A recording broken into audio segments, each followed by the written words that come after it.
Bonjour à toutes et bonjour à tous, je vous retrouve avec grand plaisir et notre copine la chouette que voici.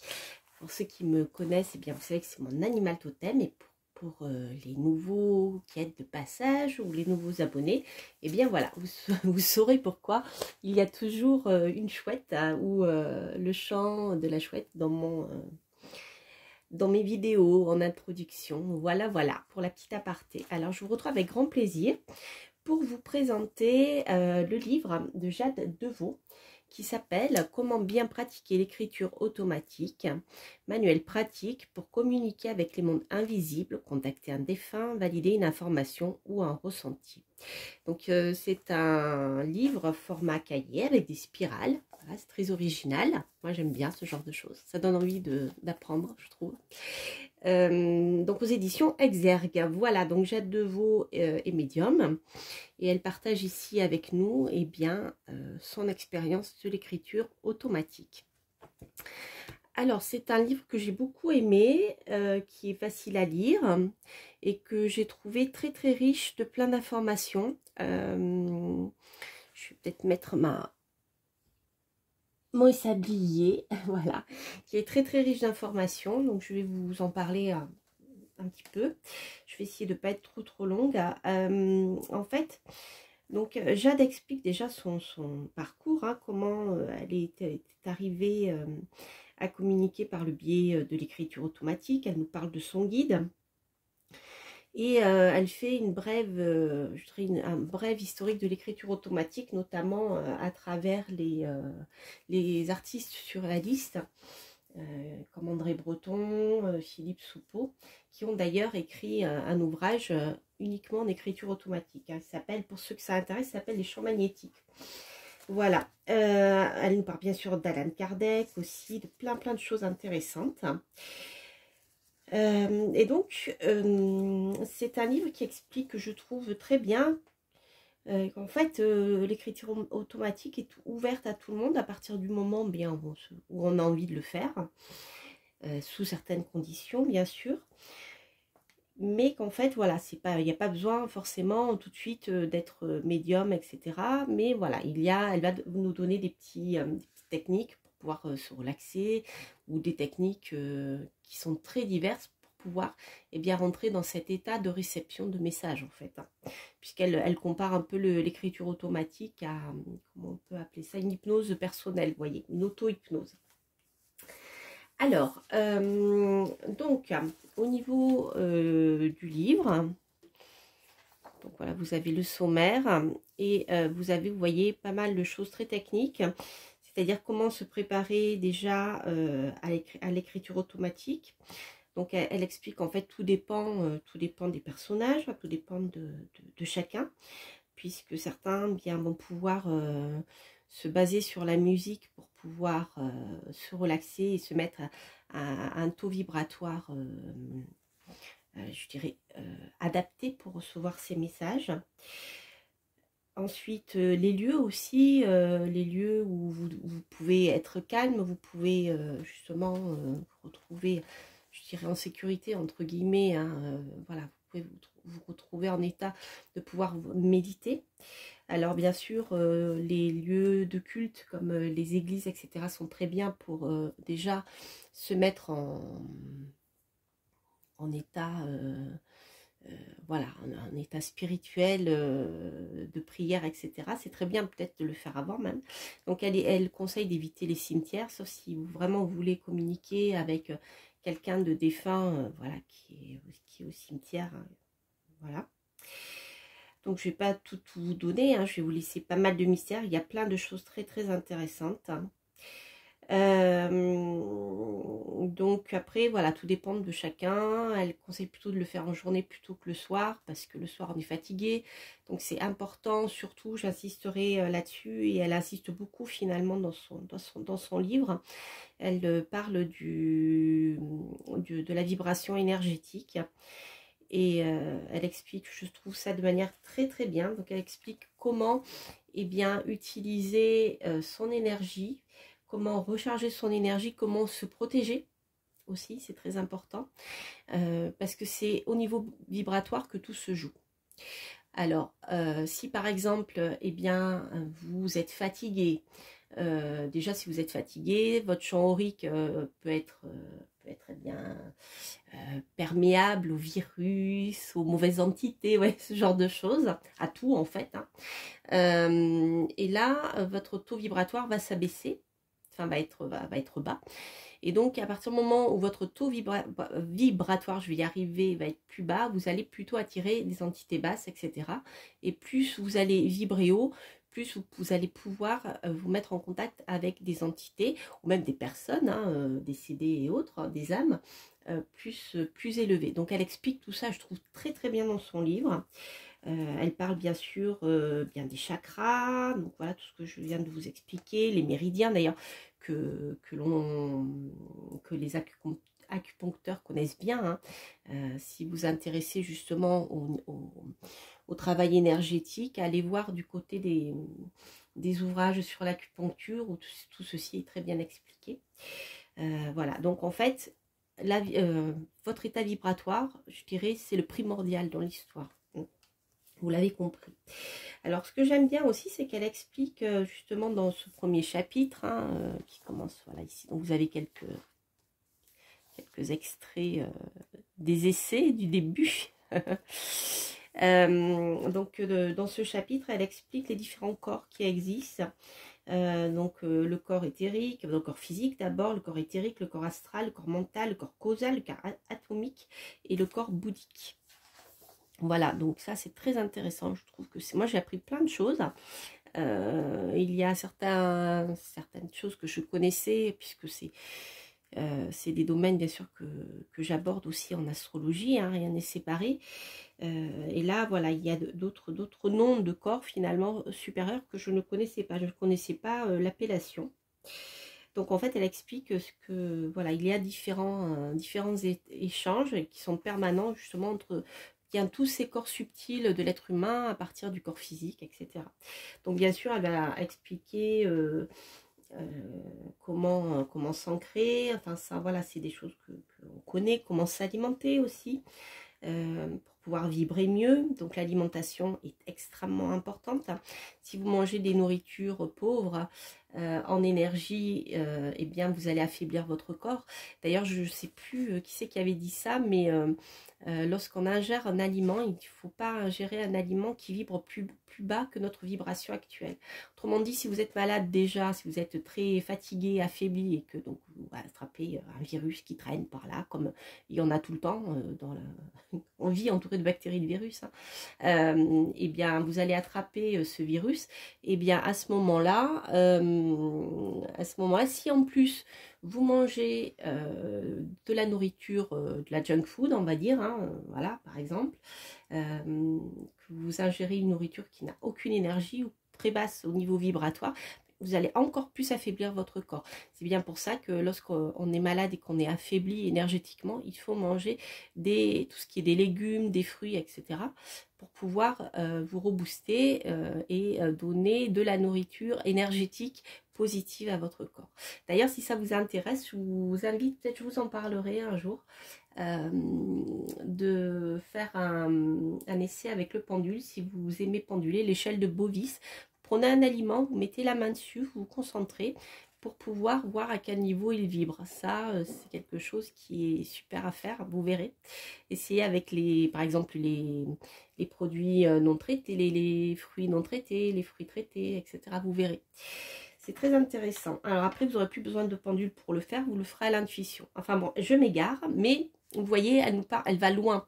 C'est-à-dire que je trouve que ce livre est très intéressant pour comprendre ce qui se passe sur le plan énergétique et c'est là-dessus qu'on va travailler justement pour entrer en contact avec des entités. Donc c'est vraiment, vraiment très, très bien fait. Alors, j'essaye de résumer au mieux parce que c'est quelque chose qui est très riche. J'ai pris plein de notes. Alors, ensuite, donc elle nous parle des avantages de cette technique, donc ce qui nous aide à comprendre le sens de son existence, l'aide à la croissance spirituelle, hein, voilà, aussi communiquer avec des défunts bien sûr. Elle prend beaucoup d'exemples, donc des choses qu'elle a vécues, qu'elle a pratiquées. Alors je suis en train de regarder ensuite le troisième chapitre qui sont les thèmes que l'on peut aborder. Donc, au niveau des thèmes que l'on peut aborder, il y en a, je dirais, autant que vous avez de questions, finalement. Hein. Ça peut être, voilà, rentrer en communication avec des esprits de défunts, avec des êtres plus élevés, pour interroger sur tout, en fait, hein, pour comprendre mieux ses enfants, ses parents, sa vie sentimentale, pour savoir si un contrat va être signé, pour savoir comment gérer son alimentation. Justement, je vous parlais d'auto-vibratoire, là on y est. Elle va nous parler bien sûr de développement spirituel et de sujets de société. C'est intéressant. Ça ne plaira pas à certains. Ensuite, avec qui peut-on parler? Alors, avec qui peut-on parler ici? Elle va nous justement nous expliquer eh bien, les différentes entités que l'on peut rencontrer, donc d'une manière générale. Hein. Donc, elle conseille toujours de passer par son guide spirituel, qui finalement va se faire l'intermédiaire. Parce que donc vous pouvez tout à fait, comme je vous l'expliquais, rentrer en contact avec des êtres qui sont élevés spirituellement et des entités beaucoup plus basses. Alors bien sûr, vous pouvez tout à fait rentrer en contact avec des défunts, etc.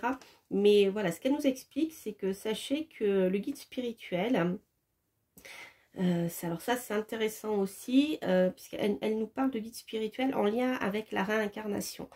Donc, je crois que c'est dans la religion bouddhiste, qui n'est pas une religion en fait, mais je sais plus, en tout cas c'est en Inde. C'est au niveau de la réincarnation, lorsque vous avez, vous vous réincarnez, en fait c'est vous qui choisissez votre incarnation, en toute conscience, d'accord, voilà. Mais pour cette incarnation, vous allez avoir un guide qui va vous aider. C'est-à-dire qu'il va vous aider à traverser cette incarnation que vous avez choisie. Donc ce guide-là est tout à fait au courant des cheminements que vous devez suivre en fait pour bien arriver à la raison pour laquelle vous vous êtes incarné. Je schématise, mais c'est ce que Jade nous explique. Hein. C'est pas moi qui vous le dis, je retranscris ce qu'elle nous explique ici. Donc je vous dis, ça va très très loin même sur le plan spirituel. Je trouve que c'est un livre qui est très intéressant. Donc elle nous dit bien sûr que c'est beaucoup plus difficile de se contacter avec les maîtres ascensionnés, les saints, etc. Et après, tout ce qui est archange, voilà, n'y pensez peut-être pas. Les anges peut-être, mais voilà, après c'est une histoire de vibration. Donc plus vous allez vibrer haut, plus vous allez pouvoir vous mettre en contact, vous mettre en contact avec des êtres qui sont déjà élevés spirituellement. Alors, bien sûr, elle va nous parler également des dangers. Alors, les dangers, c'est bien sûr tout, elle nous explique que les mondes invisibles, donc avec lesquels on va se mettre en contact, ces mondes invisibles sont tout prêts en inter-échange, hein, mais nous, on ne se rend pas forcément compte, hein, surtout si on est trop rationaliste et qu'on... trop rationnel, on va dire, donc rationaliste, et que ça nous fait peur, on ne veut pas voir, on ne veut pas recevoir certains messages qui nous sont envoyés hein, naturellement. Et en fait, parmi ces mondes invisibles, donc il y a plusieurs, comme je vous le disais tout à l'heure, plusieurs niveaux. Et donc elle nous explique que par exemple, eh bien, si vous êtes en période de chagrin et que vous allez pratiquer l'écriture automatique, vous allez vibrer plutôt bas, hein, en énergie de chagrin, et donc attirer à vous les énergies de chagrin. C'est-à-dire, elle nous parle voilà, de ce qu'on attire, ce qu'on dégage. C'est-à-dire si sur le plan énergétique, vous allez être positif, en disant mais je vais y arriver, ça va réussir, je sais pas, la vie est belle, plein de choses positives, eh bien vous allez attirer à vous cette énergie-là. Si vous êtes dans des énergies d'agressivité, vous allez attirer à vous des énergies d'agressivité, de chagrin et vice-versa. Voilà. Donc vous voyez, hein, c'est un livre qui est très intéressant, je trouve, pour comprendre toutes ces notions dont je pense que vous entendez beaucoup parler, notamment sur les réseaux sociaux. Hein. Entre autres. Alors, parmi les énergies basses, donc il y a, comme je vous le disais, il y a la violence, bien sûr, la haine, le désir de posséder, donc l'argent, hein, on le voit en ce moment d'ailleurs, hein, jusqu'où ça peut mener, les énergies basses qui sont la destruction et la manipulation, c'est pas mal. Hein. toute entité, elle nous dit, qui rentre dans le champ aurique, considère qu'elle y ait été invitée. Donc, autrement dit, si vous vibrez bas, allez, je sais pas moi, vous êtes en train de manipuler quelqu'un, hein, pour je ne sais quelle raison, je parle de manipulation volontaire, hein, voilà, je sais pas, pour gagner plus d'argent, par exemple, ce genre de choses. C'est le désir de posséder, vous voyez, bah, vous allez manipuler quelqu'un, vous êtes dans cet esprit de manipulation. Eh bien, si vous travaillez à l'écriture automatique, il est fort probable que vous attiriez des énergies qui vont être dans ce même état-là que vous, de manipulation. Ça ne va pas être très constructif, c'est pas quelque chose qui va vous élever, ni forcément vous donner de bons résultats, je dirais. Vous voyez, elle vous explique tout ça. Donc, elle explique également que quand justement notre aura devient perméable, eh bien, on invite comme ça les entités à y rentrer. Et une entité qui a été invitée à y rentrer, elle se dit, bah, c'est bon, je suis chez moi. Maintenant, je ne bouge plus. Je schématise, bien sûr. Hein. Mais voilà, pour que vous compreniez. Et donc, elle nous explique que on parle à ce moment-là de hantise si vraiment l'entité ne part pas et commence à prendre presque possession, mais ça, la possession c'est encore autre chose, mais quand même commence à prendre possession de la personne et commence à agir, et la personne commence à agir plutôt comme l'entité qui est rentrée en elle ou qui s'est accrochée à elle, vous voyez. Voilà, pour ça je vous renvoie à des ouvrages d'Edith Fior qui expliquent ça très bien, qui s'appelle Les esprits possessifs. J'en ai parlé sur ma chaîne. Voilà, mais si ça vous intéresse d'affiner ça, vraiment je vous incite à aller voir tout ça. Donc voilà, Jade nous explique tous ces risques qui existent. Et donc bien sûr que tout ce qui est vibration, haute vibration, ça va être pas de jugement, toujours être dans la bienveillance, etc. Alors, ensuite, comment agit l'entité qui vient? Voilà. Comment agit l'entité qui vient nous parler et comment se mettre en état de réception. Donc là, c'est plus des explications concernant le lâcher-prise, faire confiance en ses ressentis, la télépathie, de ne pas douter de la protection de son guide, ça c'est important. Donc je vous ai parlé de l'état du guide tout à l'heure, hein, donc elle explique très bien. Voilà, elle donne plein de conseils comme ça. Ensuite, combien de temps on doit attendre pour que le stylo se mette en place, etc. etc.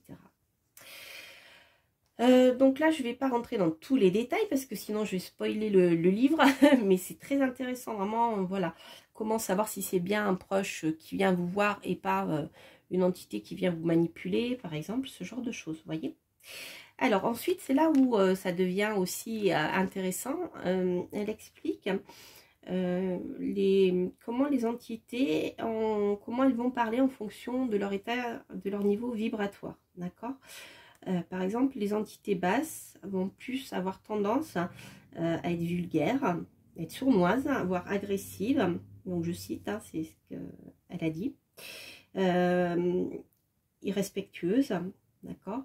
Et elles vont se perdre dans leurs mensonges en général. Donc si vous êtes malin et vous les testez de manière, comme elle va vous l'expliquer dans le livre, eh bien vous pourrez lever la supercherie. Et elle explique également que l'écriture échangeante, elle n'est pas régulière, vous voyez. Comme quelqu'un qui n'est pas stable, quelqu'un qui n'est pas bien dans sa tête et tout, il peut avoir une écriture qui change, etc. Ça, on le voit, hein. D'ailleurs, quand on est dans un état de fatigue, on a l'écriture qui a tendance peut-être à descendre, ou si l'écriture fait ça, c'est qu'on n'est pas très stable. Il y a plein de choses comme ça. Voilà. Alors, en ce qui concerne le moyen astral, aussi, elle va expliquer les énergies qu'on va pouvoir ressentir, qui ont plutôt la tendance à se plaindre, à accuser les gens, à pleurer sur son sort, vous voyez, ce genre de choses. Finalement, ce que un être humain peut faire dans sa vie, hein. Vous en connaissez certainement autour de vous d'ailleurs. Et voilà. Ensuite, vous avez plutôt les entités lumineuses. Et là, justement, on est plutôt dans des énergies de respect, de tendresse et de compassion. Voilà. Et elle va expliquer avec plein d'exemples, hein, c'est ça qui est intéressant aussi, comment ces entités vont s'appuyer sur les connaissances que vous avez pour communiquer avec vous. Ça peut être des connaissances livresques, ça peut être des connaissances aussi en termes de religion, ça peut être des connaissances simplement en termes de langage, hein, de votre langue, ou des langues que vous connaissez. Et ensuite, les proches, bien sûr, vont se présenter en général comme vous les avez connus. Voilà. Les guides aussi, comment ils vont se connecter à vous, notamment voilà, en parlant de votre surnom, etc., etc., etc. Les maîtres ascensionnés seront plutôt dans l'enseignement. Voilà, grosso modo, comment dire, grosso modo, on va dire beaucoup, ce que vous pouvez trouver dans cet ouvrage. Voilà. Alors, c'est un ouvrage que moi j'ai trouvé très pédagogique. J'ai appris énormément de choses sur le taux vibratoire, bien sûr, l'incarnation.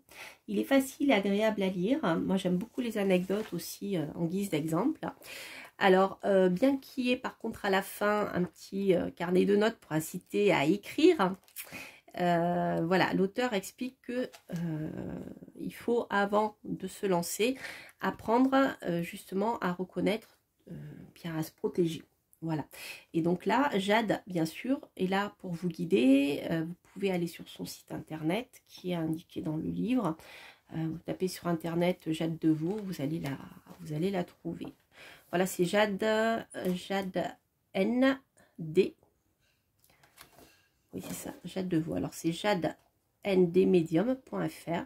Donc, sur son site, elle va vous expliquer eh bien, ce qu'elle propose comme formation. Donc, il y a plusieurs niveaux en fonction de ce que vous souhaitez faire pour apprendre l'écriture automatique. Voilà. Donc, si vous voulez comprendre ce qu'est l'écriture automatique et tout ce qu'il y a autour à comprendre et à connaître avant de se lancer, je trouve que c'est un livre qui est très très bien fait. Il n'est pas très cher, justement, je trouve ça intéressant pour les petits budgets. Et voilà, moi j'ai adoré, donc je suis très contente de présenter le livre de Jade Deveau, d'ailleurs que j'ai croisé sur les réseaux, j'ai trouvé très sympathique. Donc Jade, si vous passez par là, je vous salue. Je vous souhaite plein de belles choses. Voilà, j'espère que cette review vous aura plu. N'hésitez pas à liker, à vous abonner si vous passez par là. Partagez bien sûr, n'hésitez pas à partager mes vidéos, ça me fait très plaisir. Et puis à commenter bien sûr si vous aimez ce type d'ouvrage. Si vous aimez, dites-le moi parce que j'en présenterai d'autres. Et puis voilà. Voilà. Donc s'il y a des sujets dont vous avez envie que je parle, dites-le moi aussi. Après moi je fais une liste après que je perds des fois. Donc n'hésitez pas à revenir vers moi en commentaire sous la vidéo. Pas sur mon site internet parce que je ne réponds pas. Mais directement sous la vidéo, sous cette vidéo là, laissez-moi un commentaire et puis je vous répondrai quand je peux. Voilà, je vous embrasse, je vous dis à très très bientôt pour de prochaines aventures. Portez-vous bien et je vous embrasse. Bye bye.